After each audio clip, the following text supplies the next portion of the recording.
Jeremias, capítulo 33, verso 6. A promessa de Deus para nós nesse final de semana. Vou pensar-lhes as feridas e curá-las, e proporcionar-lhes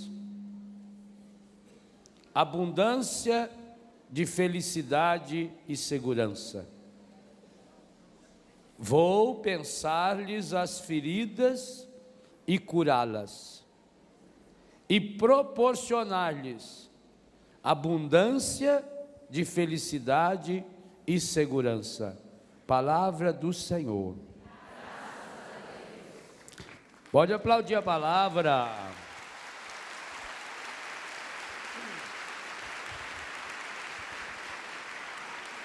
Que bom que tanta gente acreditou nessa promessa já antecipadamente.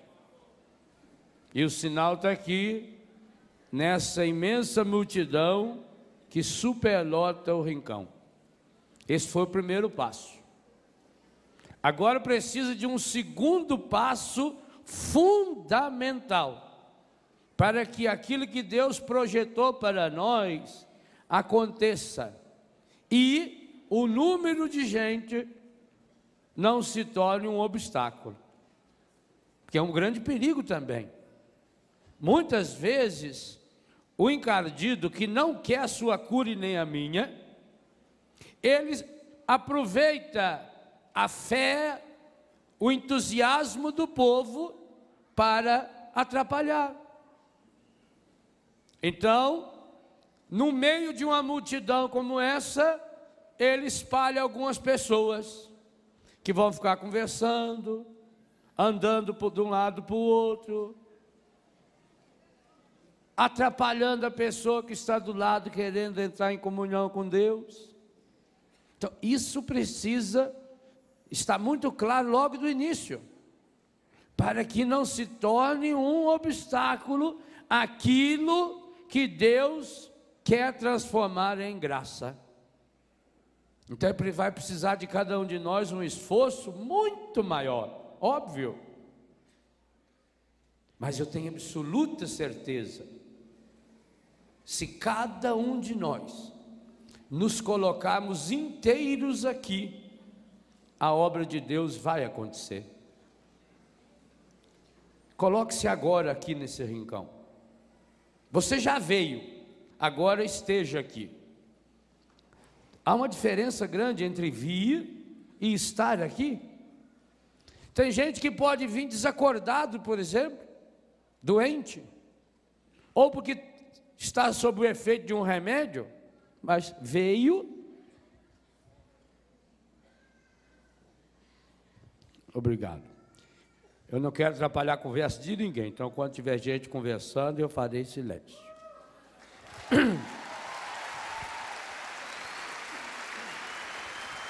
Então você veio, mas precisa agora estar conscientemente aqui, se colocar inteiro aqui, e principalmente saber o que eu vim fazer nesse acampamento, nesse final de semana. Mas não parece óbvio? Já que eu vim, Deus sabe que eu vim porque eu quero a cura. Não. Jesus nunca curou a pessoa simplesmente, pura e simplesmente porque a pessoa estava ali. Esse é um dado interessante. Chega a ser engraçado.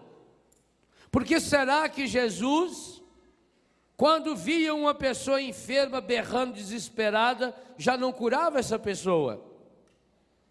Essa promessa de Deus para nós, vou pensar-lhes as feridas e curá-las, que Jesus realizou durante o seu ministério inteirinho, realizava sempre em consequência de um ato deliberado da vontade, mesmo que o óbvio parecesse que a pessoa já estava pedindo a cura. Por exemplo, os 2 cegos de Jericó, ou Bartimeu. Ele estava berrando o tempo inteiro. O povo mandava que ele calasse a boca, e ele continuou berrando. Jesus presta atenção nos gritos dele e manda que tragam o cego. Trazem o cego até Jesus. E quando o cego chega até Jesus, Jesus pergunta: o que você deseja? Parece cômico, mas não é óbvio que se esse cego está berrando o tempo inteiro, tanto que as pessoas mandaram que ele calasse a boca, não é lógica que ele está pedindo a cura, e a cura da sua cegueira, porque ele não tinha nenhuma outra enfermidade, não era um cego paralítico, não era um cego com câncer, não era um cego leproso, o único problema dele era cegueira.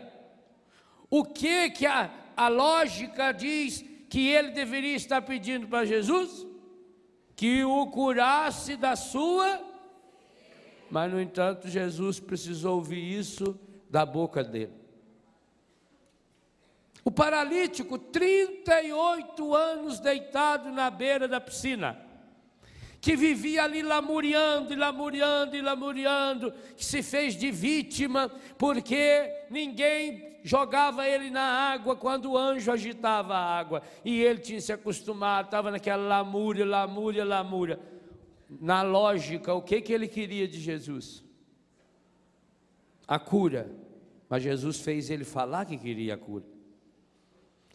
Perceba, por que será que Jesus exigia isso? Porque Jesus era muito orgulhoso e queria ser exaltado pelas pessoas? Por que Jesus jamais fez qualquer cura sem que a pessoa demonstrasse claramente qual era o seu problema? Mesmo quando demonstrou, e nós vamos meditar sobre isso durante esse acampamento, de forma indireta, inconsciente quase, consciente mas não explícita, feita a hemorroíça que o tocou. É preciso manifestar, esse é o primeiro passo da cura. Deus não supõe o que você precisa. O relacionamento da cura em Deus é dialógico, é um diálogo. A cura, ela faz parte é uma parte do diálogo. E começa dizendo isso na primeira parte do versículo. Vou pensar-lhes as feridas. Veja, não está escrito vou pensar nas feridas. Pensar nas feridas seria ficar recordando, remoendo a doença. Vou pensar-lhes as feridas. O que significa esse pensar ferida? Será que Deus está dizendo que vai ficar olhando para a ferida e dizer, nossa, o que será que aconteceu? Olha que feridona mesmo. Bacana, isso é um feridão de primeira mesmo. Ou será que vai ficar perguntando, o que aconteceu com essa ferida? Foi topada? Foi pedrada? Foi cobra que mordeu? O que é pensar-lhes as feridas? Hein? Curar? Então para que falou depois que vai curar? Primeiro diz que ia pensar. Vou pensar-lhes as feridas e depois do pensar, curá-las. Quando eu escolhi esse versículo para esse acampamento, eu pensei exatamente nisso. Nós não recebemos a cura de Deus, muitas e muitas vezes, porque nós vamos diretamente na cura. E não deixamos Deus pensar as nossas feridas. O que é pensar a ferida? É cuidar, é botar a mão, é olhar e descobrir a causa profunda, é estabelecer uma relação de diálogo. Jesus sempre estabeleceu uma relação de diálogo com as pessoas, por pior que fosse a situação dessas pessoas. Quando o Senhor cura, por exemplo, aquele endemoninhado gadareno, está no Evangelho de São Marcos, capítulo 5, ninguém chegava perto dele, ele vivia no cemitério, ele vivia se batendo, se cortando, nem no túmulo conseguiam prendê-lo, ele não conseguia viver de roupa, ele vivia pelado, babando, berrando às noites nos cemitérios, ninguém chegava perto dele. Quando Jesus o cura, o que as pessoas ficam impressionadas é que quando chegam até ele, ele está sentado, vestido, decente, e dialogando com Jesus. Tanto que Jesus dá-lhe a missão de ir para a casa dele, anunciar o evangelho para a família dele. Aquele homem que ninguém podia chegar perto, aquele homem desequilibrado, agora é um discípulo que senta-se aos pés do mestre, que ouve Jesus e que pode falar agora em nome de Jesus. Esse diálogo precisa estabelecer-se. Nós não podemos jamais confundir a cura com o curandeirismo.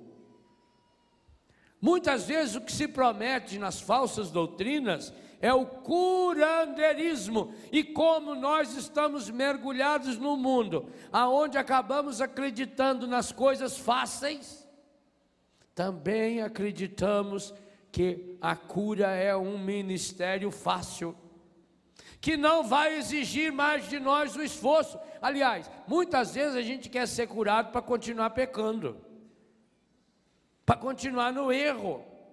Pensar-lhe as feridas significa que Deus quer estabelecer um diálogo conosco, e nesse diálogo é preciso que se pergunte qual é a causa dessa enfermidade. Imagine se a pessoa põe o pé numa bacia cheia de gelo, e isso a resfria, então ela fica resfriada porque está com o pé no gelo, aí ela continua com o pé no gelo, renovando o gelo e tomando remédio para não ficar resfriado. Nós fazemos isso, nós rezamos, mas ficamos com o pé no pecado, nós rezamos, mas deixamos um rastro de pecado dentro de nós, através da mágoa, através da ira, que se transforma em ressentimento. Nós vamos falar sobre isso nesse acampamento. O perigo de deixar a ira se transformar em ressentimento, e que quando isso acontece, essa é a grande brecha, a grande porta de entrada encardida dentro do nosso coração. Pensares as feridas precisa ser um ponto de partida, com absoluta certeza. Doença não vem de Deus. Isso tem que estar claro na sua cabeça. Por quê? Se você acreditar que a doença veio de Deus, como é que você vai pedir para Deus tirar a doença? Se foi Ele que deu, não é lógica? Ah, mas às vezes Deus manda a doença que é para a pessoa mudar de vida. Gente, será possível que Deus precisa dessa pedagogia? Então não é amor. Acreditar que a doença veio de Deus é negar toda a ideia que tem a Bíblia e a doutrina da Igreja Católica. Então, a primeira certeza é: doença não vem de Deus. A doença nunca é vontade de Deus. Você pode fazer da doença, ensinava João Paulo II, pode fazer da doença um caminho para a vontade de Deus. Isso é outra história. Que teve muitos santos que transformou a sua doença num caminho para Deus, isso não há dúvida. E aliás, aqui está o processo de santidade desses homens e dessas mulheres, que também nós podemos realizar. Eu posso transformar a minha doença, eu posso transformar a minha enfermidade num caminho para Deus, inclusive para mim e para outras pessoas. Isso é outra história. Mas, como ponto de partida, como origem, a doença jamais é vontade de Deus. Segunda coisa, se Deus não manda a doença, Deus também não permite a doença. Doença não tem a permissão de Deus. A doença é uma afronta a Deus. A doença machuca mais Deus do que a gente. A doença é consequência do pecado pessoal, mas, como diz uma filha minha, mais pior do pecado comunitário, do pecado social. Aliás, a doença é muito mais consequência da somatória de pecados do que do pecado pessoal. É uma mentalidade de pecado que vai criando um ambiente propício para a doença. A doença ofende a Deus, porque a doença, ela deforma o plano de Deus a respeito da pessoa. A doença cria um obstáculo para a ação de Deus na vida da pessoa. A doença fecha-nos, ela empobrece-nos. Repito, tem pessoas agraciadas de Deus que pode até transformar essa doença, uma doença, em caminho para Deus. Pegue o exemplo, porque Jesus nunca ficou doente. Nunca ficou doente.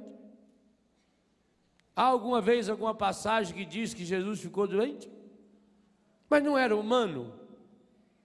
Ele cansou. A Bíblia diz que ele cansou, tanto que lá quando estava atravessando a barca, ele estava tão cansado que arrumou um travesseirinho, pôs lá na proa e dormiu.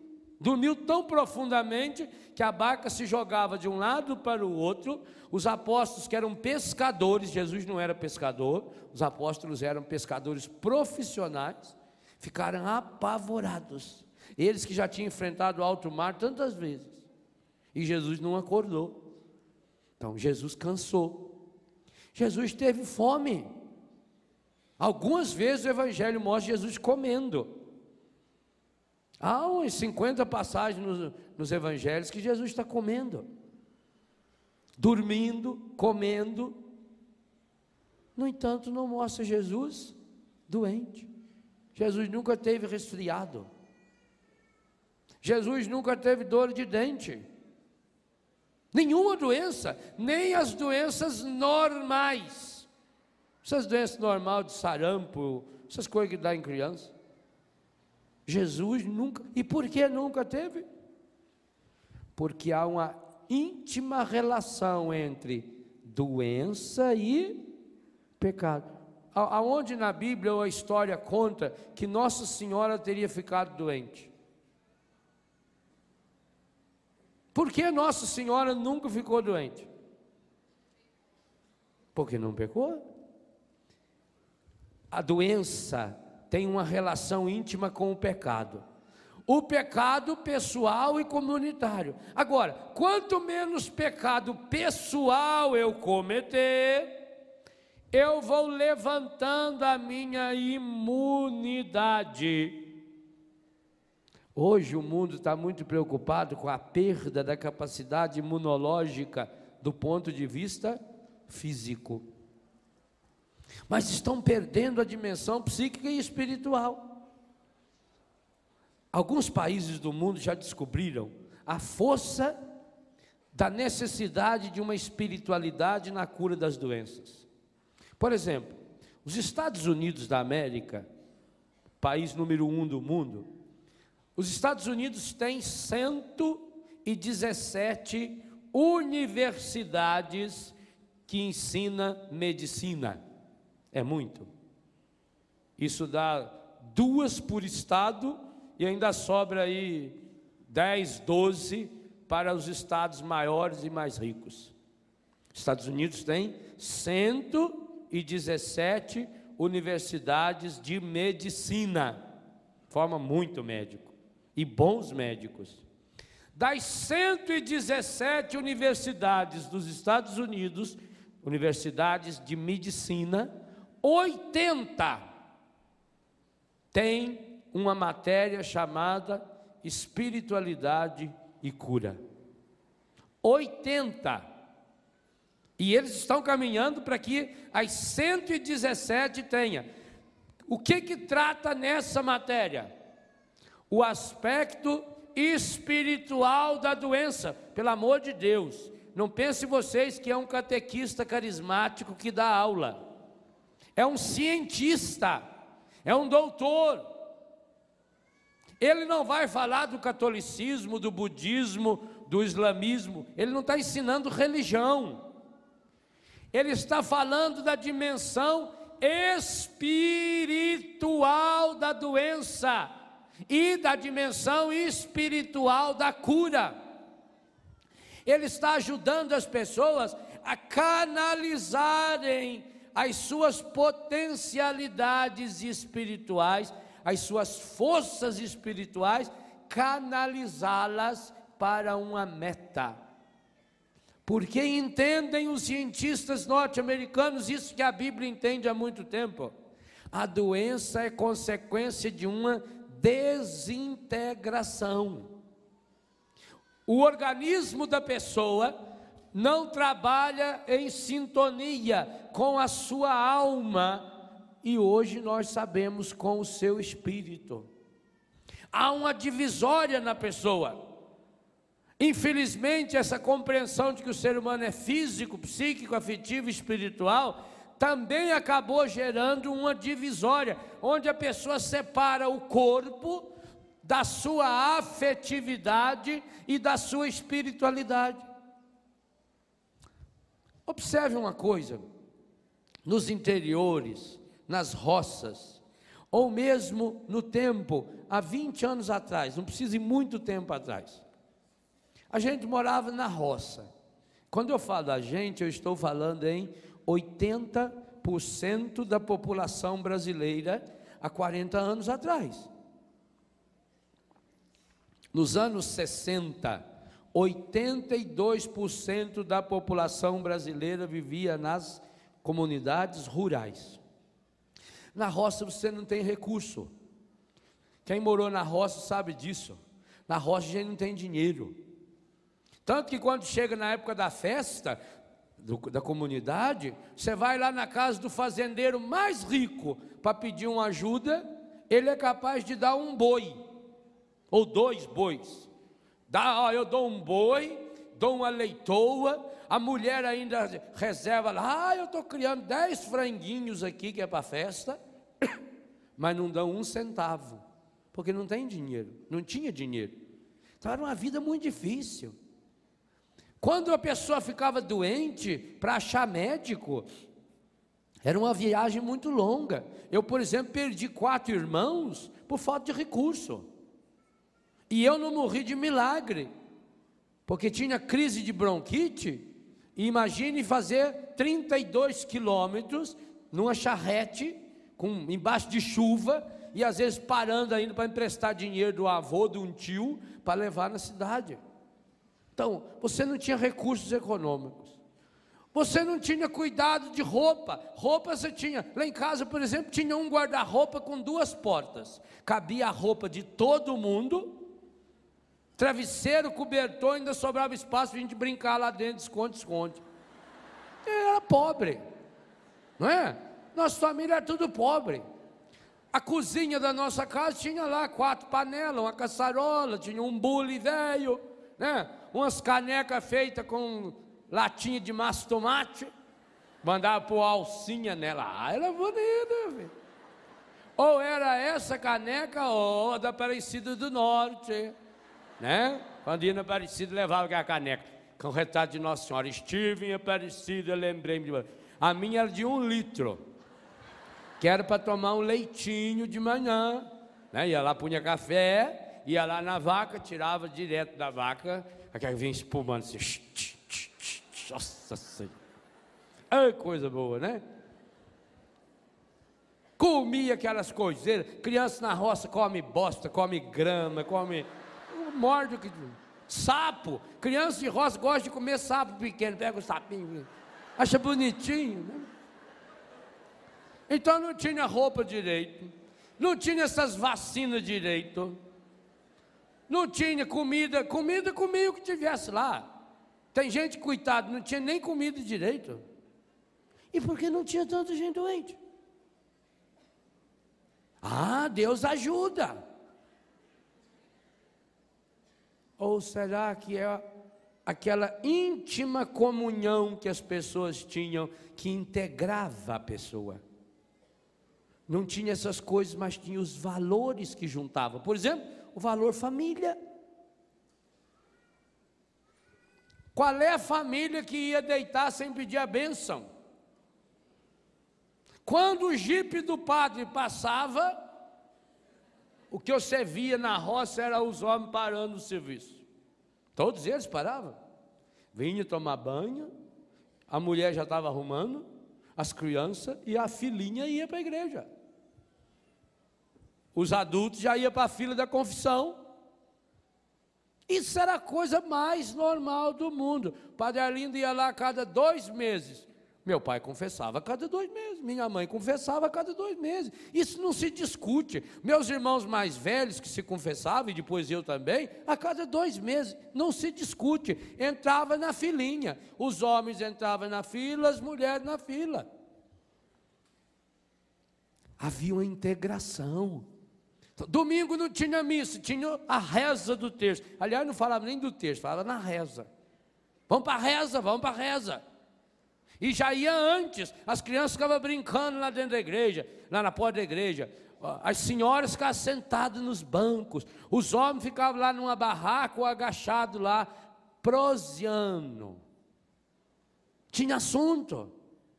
Eu tinha um tio, sempre passou na minha cabeça, o tio Nofre. Todos os dias, desde que eu me conheci por gente, todos os dias, o tio Nofre saía do serviço dele, tirava o leite, ele para as 9 horas terminava, todos os dias. Entrava na porteira, subia lá em casa, mamãe estava esperando ele, é irmão dela. Os dois sentavam, lá perto do fogão, e ficava lá todos os dias, meia hora, 40 minutos, 1 hora conversando. O que eles conversavam, eu não sei. Eles, vejam, não tinha assunto de novela, de CPI, não tinha essas coisas. Eles não tinham acesso a essas conversas. Sobre o que eles falavam. Percebe o que eu estou falando dessa integração? É família, é com a igreja, é com a natureza. Esses dias eu estava recordando que eu estava preocupado com o meu cachorrinho, que nesse frio lá no sul, fez muito frio. Falei, meu Deus do céu, eu tenho que deixar ele lá dentro com uma cobertinha. Aí me lembrei, olha como é que o Espírito Santo é fabuloso, me lembrei da casa de meu avô. Na casa do meu avô, a porta da cozinha tem uma parte embaixo cerrada, uma portinha presa em cima assim com um pedaço de correia, que abre por dentro e por fora, que é para os cachorros e para os gatinhos ir lá fora fazer o serviço deles, tomar água, fazer cocô e voltar para dormir dentro de casa. Olha essa integração. Ninguém falava de ecologia para o meu avô, não. Mas pensar era integração. Imagine se a gente batesse num animal. Porque tinha uma integração com os animais. Os animais faziam parte da história da família. Porque eu preciso dessa integração. Hoje a medicina está descobrindo a importância. Por exemplo, pessoas que tenham sofrido algum acidente, não anda, fazer treinamento com cavalo.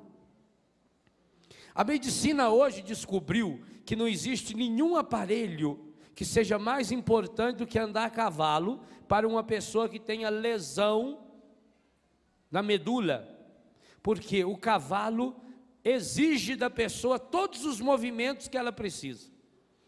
Cavalo, a pessoa tem esse movimento. Quando o cavalo anda, a pessoa tem esse movimento. Terceiro movimento, que força, pode ver o balançar de um cavalo, esse giratório. E quarto movimento, todos os movimentos necessários, que não tem nenhum aparelho, em nenhum lugar no mundo, não tem nenhum computador que regula um aparelho de academia que tem esses quatro movimentos. O cavalo tem. Além de ter um quinto que eles não colocam, mas que a gente sabe, que é a afetividade de encostar o rosto no rosto do cavalo. Do cavalo sentir o seu cheiro. Então essa integração com a natureza, com os animais, essa integração com a vida, essa integração com a comunidade, essa integração com Deus através da oração familiar, da oração comunitária. Tudo isso vai criando, é o pensar-lhes as feridas, vai criando um clima favorável para a cura. A doença vem, mas vai embora. E outra coisa importantíssima, porque as doenças na roça não tinham e não têm ainda a conotação negativa que tem na vida da cidade. Na cidade a pessoa ficou doente, leva para um hospital, se for caso grave, isola lá na UTI, se não tem só uma meia horinha por dia para falar com as pessoas. Coitados, quantos enfermeiros que não tem nem tempo de saber o nome do paciente, o paciente vira número. Como é que está lá o 308? 308, de amanhã não passa não. O 412 também, viu? 412, olha, sei não, a família está tão esperançosa, mas... É coisa grave. E o 19, olha, o 19 é capaz que ainda... Não tem como, é um pinguinho de enfermeiro, gente. Tem hospital aí que tem 100 doentes numa ala, um enfermeiro, 2 enfermeiras a noite inteira para cuidar deles. Que gente que cuida? Isso é um absurdo. Não estou falando dos enfermeiros, não. Graças a Deus nós temos esses enfermeiros e enfermeiras ainda, que muitas e muitas vezes é a única presença de Deus na vida de um doente. Muitas e muitas vezes. Na roça, doente integra. Basta ficar sabendo, tem o filho da fulana está doente, o marido da fulana está doente, a fulana está doente. Mas não tenha dúvida. Todos os vizinhos programam a sua visita. Às vezes parece festa. Na roça, quando alguém fica doente, faz festa. Porque chega uma vizinha, chega a outra, aí a vizinha já, nossa, não tem um café, vamos fazer um café. Já vou lá na cozinha fazer café. Se não tiver café ali, eles já mandam buscar. Quem de vocês tem pó em casa aí? Traz lá que nós vamos fazer um café. Já traz uns biscoitinhos, já traz umas broinhas, não é? De repente está aquele tanto de gente na cozinha, no quarto, na sala. O doente esquece que está doente, já levanta e já mistura na turma. A integração.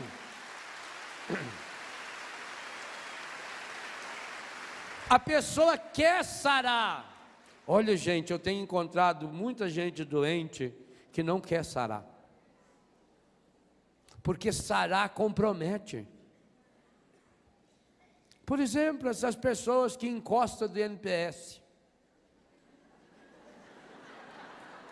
Não quer sarar, não. Aqui que quer sarar. Ela pensa, meu irmão não é doente, coitado, está desempregado. Eu que vou continuar aqui com a minha doença. Só que não se esqueça, a doença é obra do encardido. Quantas pessoas não querem sarar? Por isso Jesus pergunta, que queres? Que desejas? A quem procuras? Quem? O que você deseja?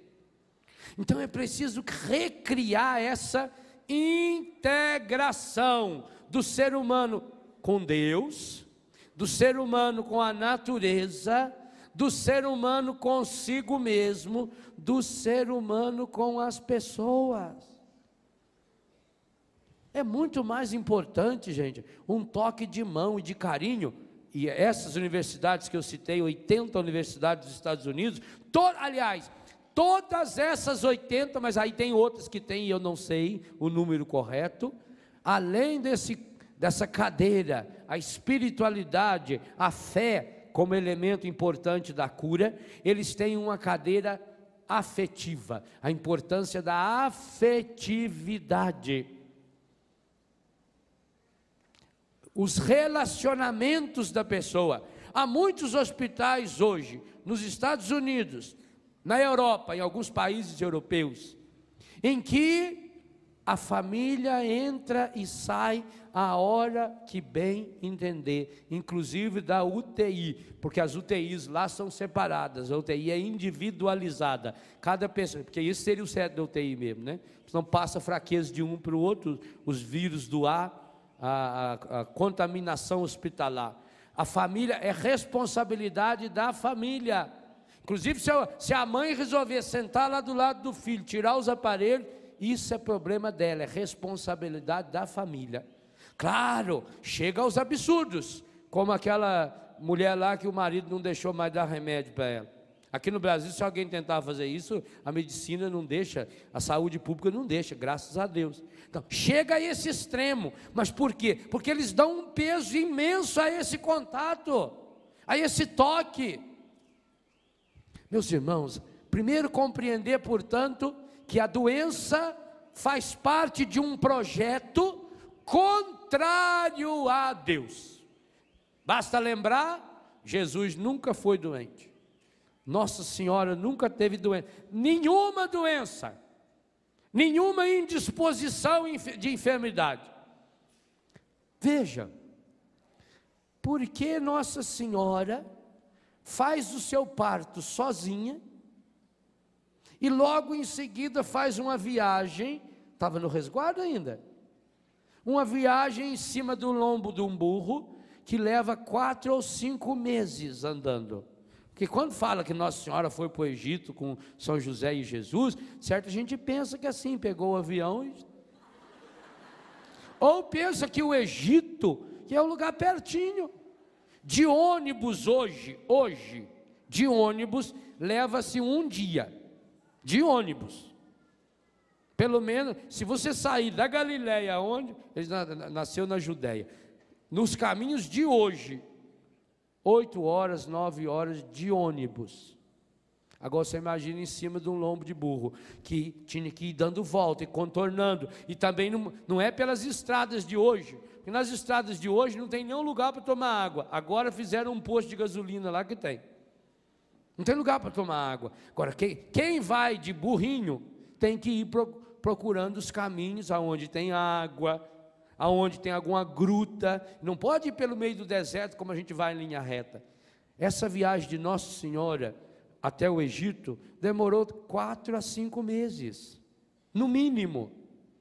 Como é que uma mulher que acabou de dar à luz, que teve uma gravidez igual a das senhoras que já ficaram grávidas, pode fazer uma trajetória dessa? Porque não tendo pecado, o corpo de Maria era todinho equilibrado. E aliás, quando a mulher fica grávida, quando ela tem o filho, leva-se pelo menos 40 dias, o resguardo, para reequilibrar o seu organismo, para tudo voltar no lugar. A criança vai crescendo de dentro para fora, ela vai empurrando, as coisas saem do lugar, é isso mesmo. Agora tem que voltar no lugar, tem que reintegrar o organismo da pessoa. A medicina diz que leva 40 dias, o povo antigo já sabia disso, do resguardo. Por isso as mulheres que têm filhos precisam tomar um grande cuidado com o resguardo, porque talvez imediatamente não sintam os efeitos, vão sentir depois de 20 anos, o sofrimento que é. Quantas mulheres que não faziam resguardo, como foi terrível o final de sua vida, porque o organismo cobra, nosso corpo cobra. Então nós precisamos entender a doença. A doença faz parte de um projeto de desintegração do ser humano. Quanto mais desintegrado eu sou fisicamente, vem a questão da alimentação, por exemplo, uma alimentação desintegrada, Por exemplo, você em viagem não deveria estar comendo determinadas coisas. Você vem para Canção Nova fazer um acampamento. Sai lá não sei da onde, lá do Ceará, ó, Juazeiro, terra que eu amo. Sai lá do Ceará, aí vai parando. Aí para num boteco, chega lá, come uma coxinha, um pão com linguiça, aquilo a gordura medonha. É uma delícia na hora. Passa um pouco, você começa a sentir um vum dentro da barriga, um suador, uma disposição. Aí começa a filinha do ratatá. 8, 10 na fila.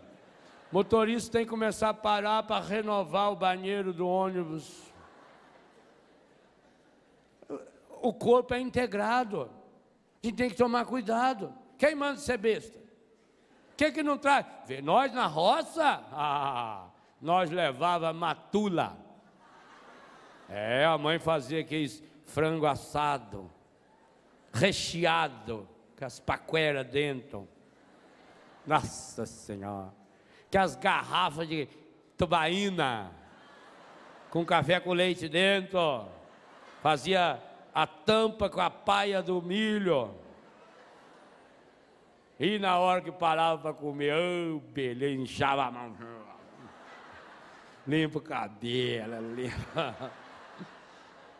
Comida de casa, né, besta? Mãe fazia bolão, aqueles bolão de fubá, minha Nossa Senhora. Eu comi um daqueles sozinho, com a forminha. Quer dizer, olha aqui, a comida era um processo de integração. Hoje a comida é desintegradora. Você come qualquer porcaria, o efeito vem. Então a doença é um processo de desintegração, com alimentação, com sono. Muita gente, se pegar uma doença, dificilmente vai se recuperar, porque tem um sono completamente desintegrado da sua vida. Deita meia-noite, 1 hora, 2 horas, fica vendo televisão até não sei que hora, levanta 8, 9, 10, 11. Hoje eu não tenho dúvida. E tanto que em Betânia, na minha casa, é uma norma e eu não aceito exceção. O horário de levantar é fixo, tanto faz se é segunda, terça, quarta, quinta, domingo, férias, feriado. Esse negócio de deixar o fulano dormir até meio-dia, 1 hora da tarde, isso faz um mal para a moral da pessoa, para a disciplina da pessoa, para a saúde, porque fica desintegrada, o organismo perde. Quando a gente faz essas viagens, gente, que a gente vai pregar em outros países, meu Deus do céu, como a gente fica arrebentado. Eu quando fui pregar no Japão, eu fui no Japão, voltei no Japão, e o meu mecanismo de hora, mas não chegou nem próximo do horário do japonês. Pois aqui, hoje aqui já é manhã lá, isso é um absurdo. Amanhã lá é ontem aqui, isso não está certo. Você vai para Israel, são 6 horas de diferença, como é que você chega lá e começa a pregar? E quantas vezes eu já saí do avião, no aeroporto, a equipe me esperando, entro no carro e vou direto, começo a pregar. Algumas vezes. 3, 4 horas, faz uma diferença imensa. Aí a gente volta no domingo, chega aqui segunda-feira, dia de trabalho, você está arrebentado. Então como é que você faz isso em casa? E faz, desintegra. Então você desintegra na comida, desintegra na bebida, come fora de hora. Não consegue dormir, que jeito você dorme também? Come feito um porco. 8, 9 horas da noite, senta e come, fica lá na frente da televisão e comendo. Eu não consigo dormir de barriga vazia, e nem de barriga cheia. Come feito um condenado, aí deita na cama, mas meu Deus, o organismo não pode dormir. Se o organismo dormir, você vai ter uma congestão. Ele precisa trabalhar, porque quando a gente dorme, é como se entrasse em stand-by. Nosso organismo vai diminuindo o ritmo, para poder descansar. Agora, como é que você deita e dá uma ordem para dormir, para descansar, para diminuir o ritmo, se o seu estômago está com umas pedras de comida lá dentro, umas toxinas desse tamanho, que ele precisa eliminar? Aí, por isso que você tem pesadelo, por isso que você vira de um lado, vira do outro. Aí, e quanta gente que é terrível, não consegue dormir, levanta e come mais um pouco. Mentira minha? Então, é desintegração. Aí o organismo luta a noite inteira. É paulada. Ele precisa jogar fora, joga fora, joga fora. Aí o único jeito que ele tem para jogar fora à noite é suor. Aí você começa o dia errado, desintegrado. Mistura com a desintegração afetiva. Já começa brigando, já começa discutindo. Não canaliza o seu dia. Quantos de vocês, desculpem minha franqueza, determina que o dia vai ser péssimo logo cedo? Não é assim? Acorda mal-humorado. Acordou mal-humorado, dá um jeito. Vira, muda. Determine como será. Vou pensar-lhes as feridas. Como será o meu dia? O que eu quero que aconteça comigo nesse acampamento? Eu iniciava essa pregação dizendo isso, que além de você ter vindo essa multidão maravilhosa, cada um precisa determinar o que eu quero que aconteça comigo nesse acampamento. Mas se você não determinar isso com uma convicção profunda, não vai acontecer nada, nada. A não ser que você vai ter perdido um final de semana do seu dia. Não vai acontecer nada se não houver essa determinação. Segunda coisa, essa determinação precisa ser explícita. Você precisa determinar e se comprometer com ela. Você precisa falar a respeito dela. Eu vim a esse acampamento para buscar essa graça específica. Qual a graça que você veio buscar nesse acampamento? Qual é o grande motivo que trouxe você a esse acampamento? Qual é a experiência de Deus que você precisa ter, precisa fazer, deseja fazer, quer fazer nesse acampamento? Isso é determinação. Quando a gente determina, tudo em nós se integra para essa determinação. A ciência ensina isso direitinho. O nosso organismo inteiro trabalha a favor ou contra nós, conforme as ordens que nós lhe damos. E esta ordem pode ser consciente ou inconsciente, tanto faz. Por isso que é muito importante treinar o inconsciente para Deus.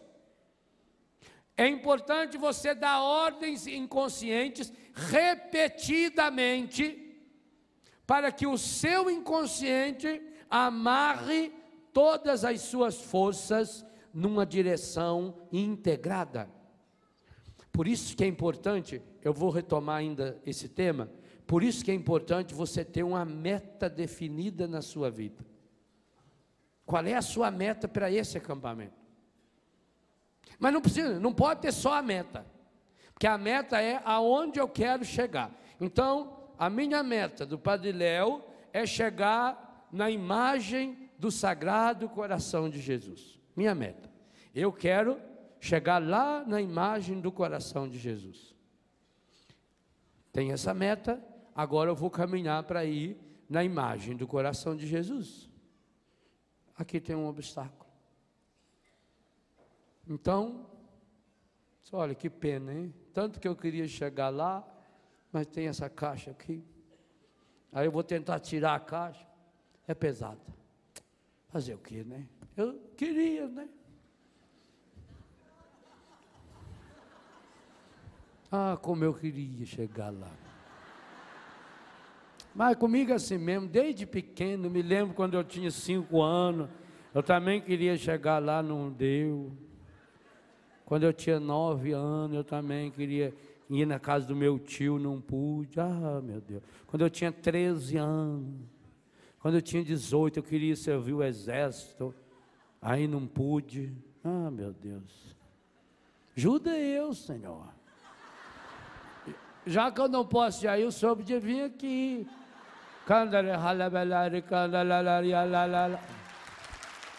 Não é assim?